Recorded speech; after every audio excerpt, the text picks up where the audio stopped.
Señoras y señores, damas y caballeros, vamos a dar inicio a nuestra clase del día de hoy. Hoy, martes 6 de abril del año 2021, año del bicentenario, 200 años de haber sido proclamada nuestra gloriosa independencia nacional. Te saluda tu profesor César Gerardo Uribe Guamaní, profesor del curso de Historia del Perú, acá en nuestra modesta casa de estudios de Uribe School.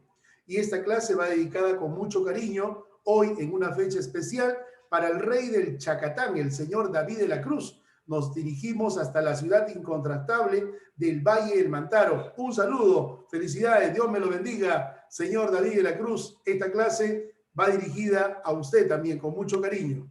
Bien, mis apreciados estudiantes, vamos a empezar entonces nuestra clase del día de hoy. Hoy continuamos hablando acerca del Tahuantinsuyo. Y algo muy importante que usted debe siempre de tener en conocimiento es que hablar del Tahuantinsuyo es hablar y enfocar de una gran cultura, la mejor cultura desarrollada en el Perú, post la fusión de las culturas denominadas culturas preincas, desde Chavín y las demás culturas que hemos estudiado.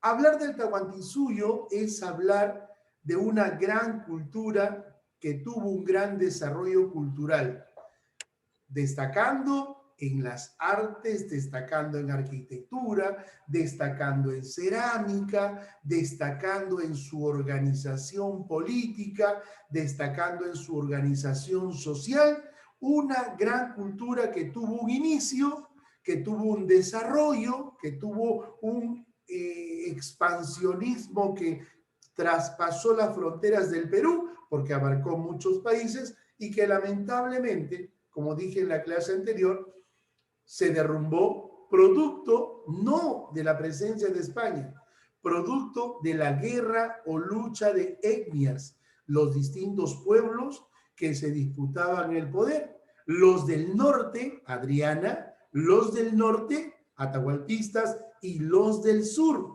huascaristas. Tú sabes perfectamente bien, Adriana, Giuseppe, Paolo, saben perfectamente bien que Atahualpa fue ecuatoriano. Atahualpa nació en Quito.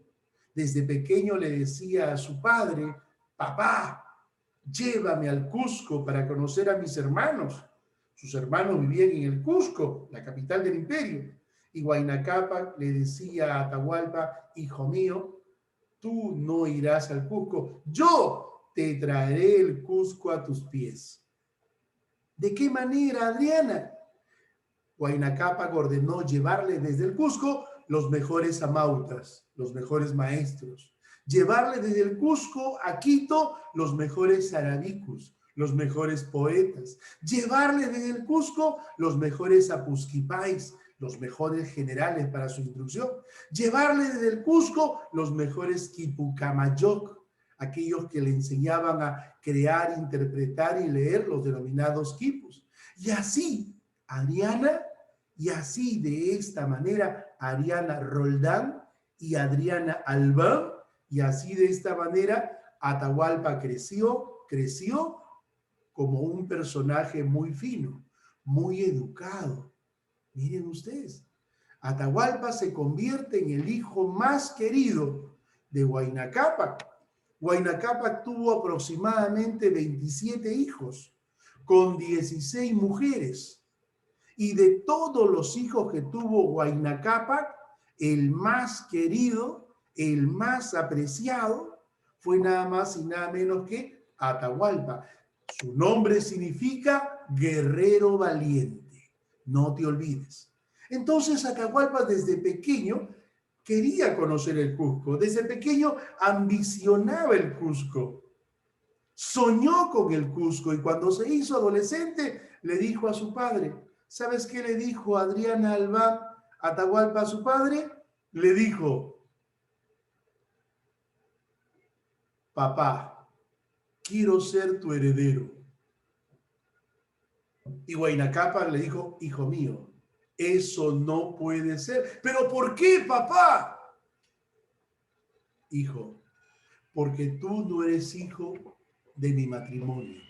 porque tú no eres hijo legítimo, porque tú no eres un pihuichuri, un hijo legítimo de dos hermanos, el Inca con la Colla. Tú sabes perfectamente bien, Paolo Ramos, sabes perfectamente bien que el Inca se casaba con su propia hermana de sangre. Y si no tenía hermana, se casaba con su prima hermana. Y si no tenía prima hermana, con el familiar más cercano. Y no solamente se casaba, sino se acostaba. Y producto de esto, nacieron los pihuichures, los hijos legítimos. Huayna Cápac sabía que entre todos los pihuichuris tenía que elegir a uno. ¿Y saben a quién eligió Huayna Cápac? No lo eligió a Atahualpa, porque este era un hijo bastardo. Lo eligió a Tópac Cusi-Hualpa. Estamos hablando de Huáscar, su verdadero nombre. Lo llamaron Huáscar porque nació a orillas de un río llamado Huáscarpata, en el Cusco. Cadena de oro, significa su nombre. A esto lo eligió como su heredero. Y cuando estaba viejito, ya en su lecho de muerte, se entera que sus pueblos se peleaban entre ellos por el poder. ¿Y saben lo que hizo Huayna Cápac, Ariana Roldán? Según el doctor Valdemar Espinosa Soriano, en su obra Los Incas, dijo, anuló su heredero, que era Tópac Cusi-Hualpa, y nombró a otro heredero, a su hijo menor, Ninangoyuchi. Lamentablemente este murió a temprana edad y Atahualpa y Huáscar ejerció el poder. Es entonces que Atahualpa le declara la guerra a Huáscar. Ellos nunca se pelearon, ¿sabes?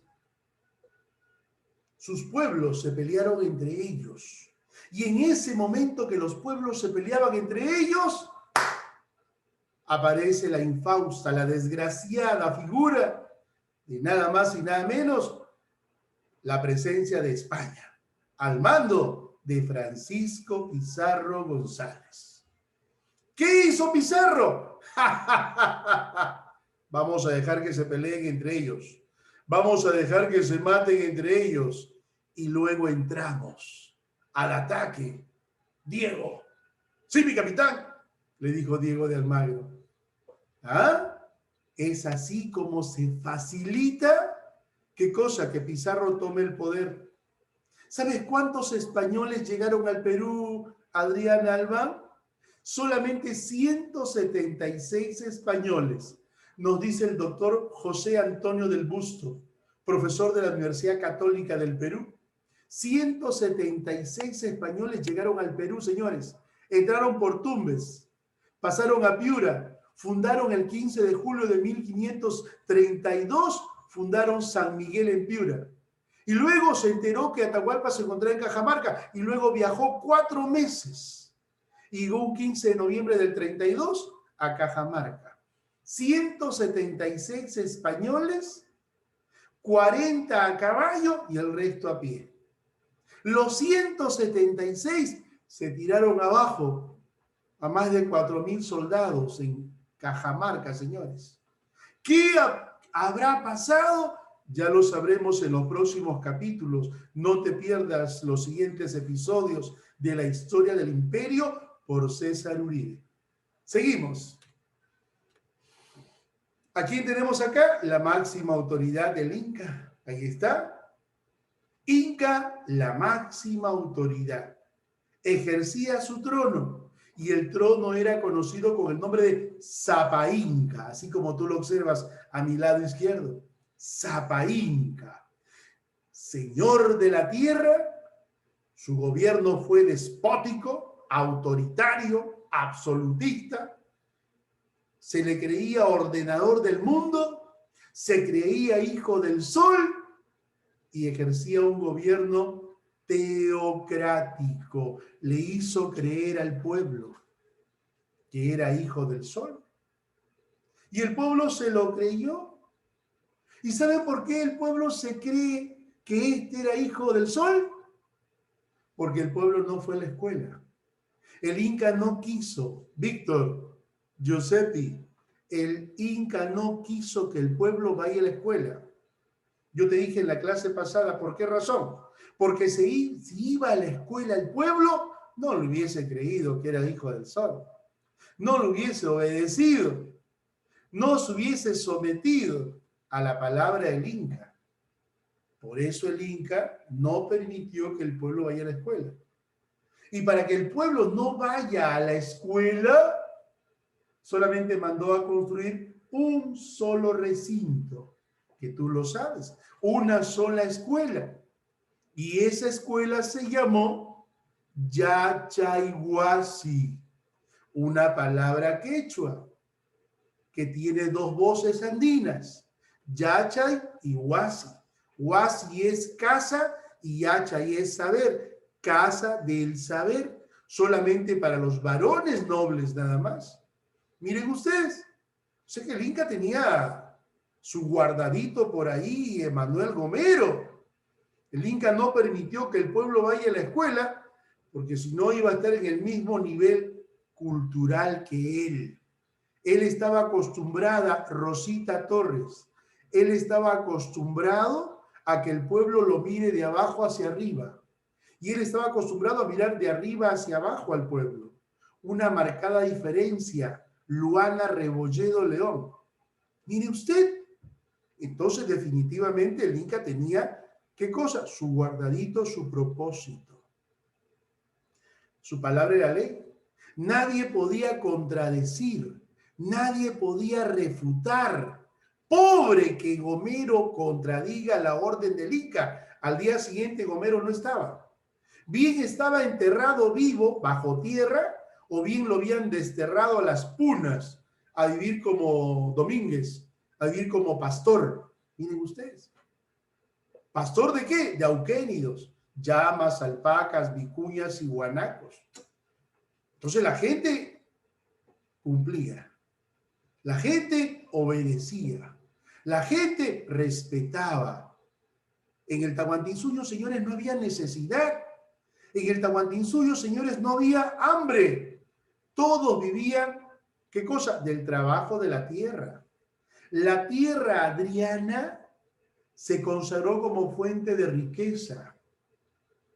La consideraron tanto a la tierra porque gracias a la tierra obtenían recursos para su alimentación. Por eso la llamaron mamá. Y le decían Pachamama o Mama Pacha. Miren ustedes. Importantísimo profesor. La tierra fue distribuida en el Tahuantinsuyo en tierras para el Inca, tierras para el pueblo y tierras para el sol. Pero ¿saben ustedes quién trabajaba todas estas tierras? El pobre pueblo. El pueblo, no te olvides, viene en tu examen. El pueblo fue la clase actuante en el Tahuantinsuyo, pues lo hacía todo.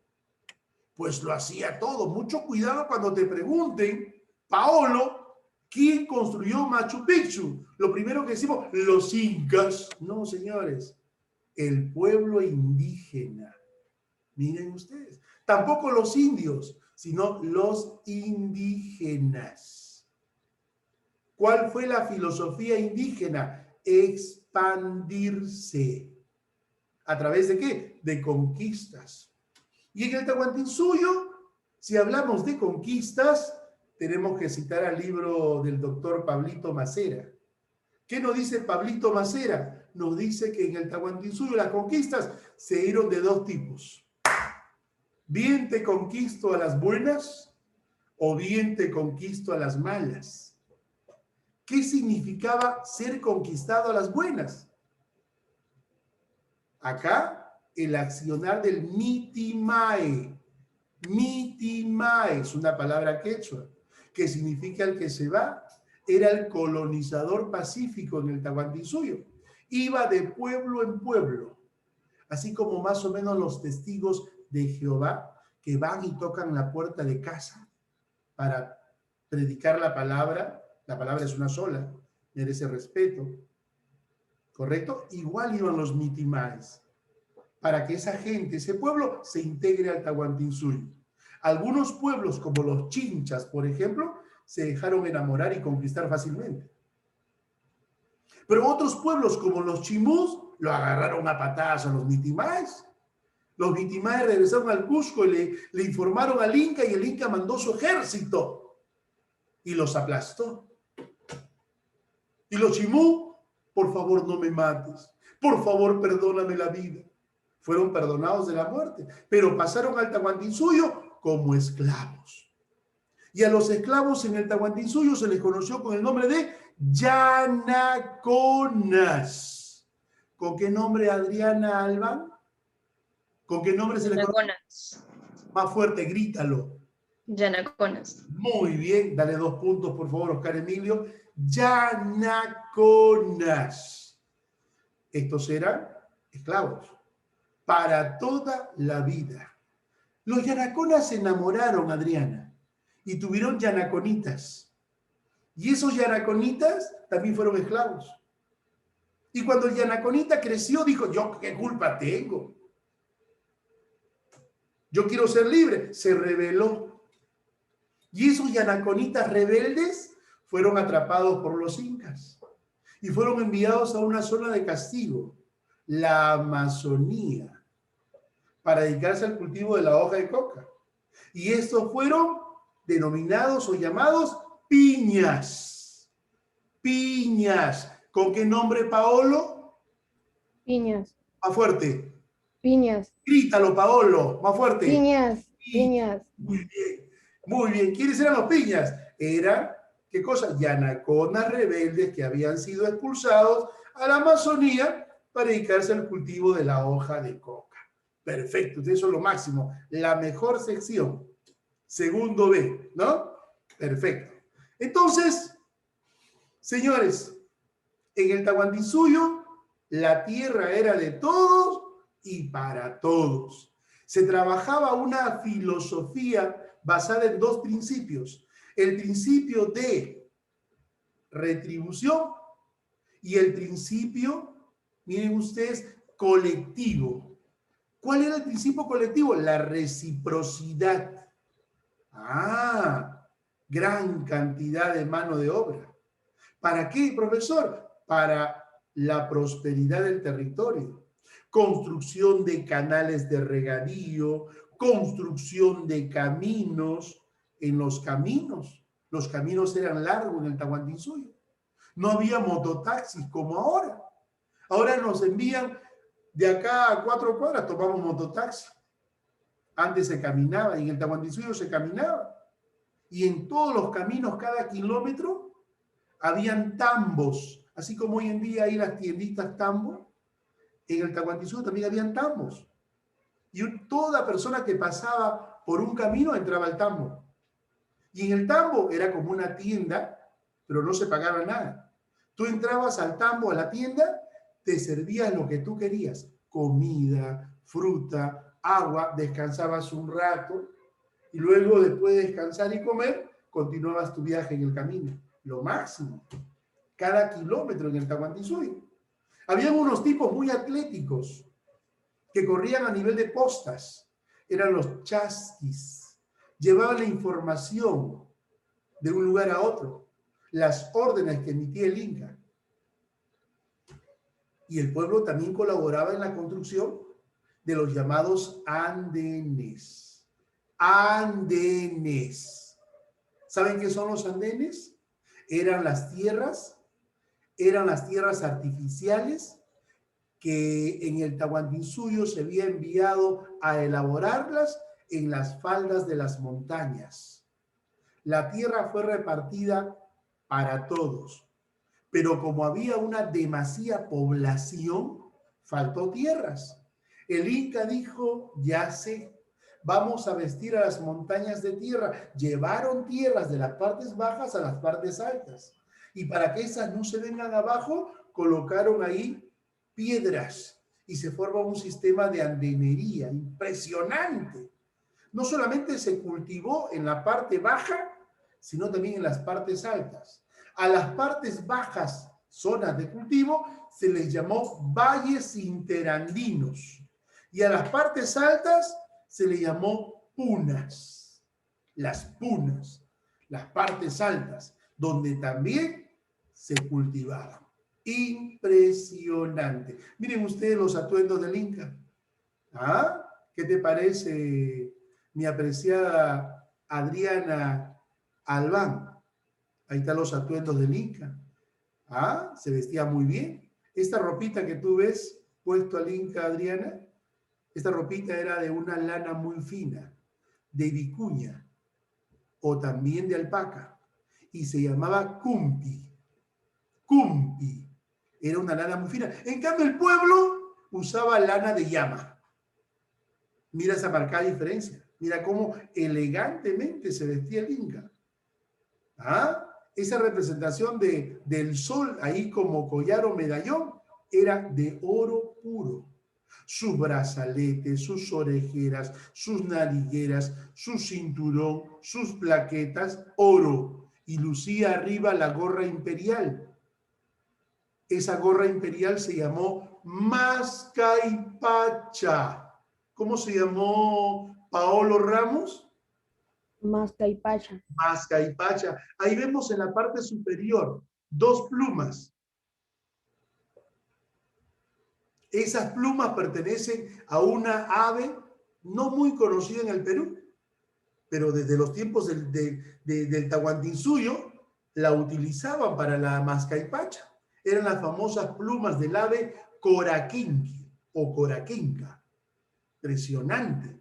Los aretes de oro, su cetro, miren ustedes, importante, su escudo o pulcanca, su copa. Impresionante, esas sandalias que lucía el Inca. Impresionante, señores. Seguimos. Como te decía, el Inca, entre todos los piguichuris, elegía al mejor de sus hijos. No necesariamente al mayor, sino al mejor. El que tenía cualidades, habilidades, destreza, capacidad, liderazgo. El Inca lo elegía a temprana edad para formarlo. Él, con su experiencia, y los amautas a través de conocimientos. En otras palabras, estamos hablando de un correinado. Correinado. Si yo te pregunto, ¿qué fue el correinado?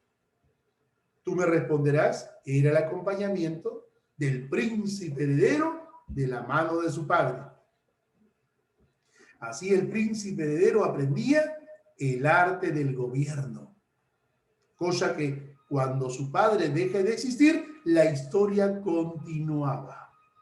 Esa función tenemos los padres, preparar a nuestros hijos para la vida. Esa función está haciendo tu papá y tu mamá. Papá y mamá están invirtiendo en el mejor de los negocios. Están invirtiendo tiempo, dinero, esperanza y fe en verte realizado, realizada. ¿Cuántos profesionales tendremos de esta promoción? Miren ustedes, papá y mamá le han puesto fe a cada uno de ustedes. Por eso los ha separado. Si no lo hubiese enviado a otro colegio, hubiesen estado en cualquier institución, que no son malas, son buenas, todas, pero los han puesto en nuestra modesta casa de Uribes School. Y el director feliz, y el profesor feliz. Claro, porque qué bonito es dictar una clase con más de 20 alumnos, que te escuchen, ¿no? Y que aprendan. El profesor, yo también aprendo de ustedes, por si acaso. No solamente ustedes aprenden de mi persona, sino yo también aprendo de ustedes. Aprendo a ser mejor cada día, aprendo a preparar mi clase. Y ustedes deben ser estudiantes preguntones, críticos, jueces. Deben convertirse en estudiantes activos, no solamente pasivos, en escuchar.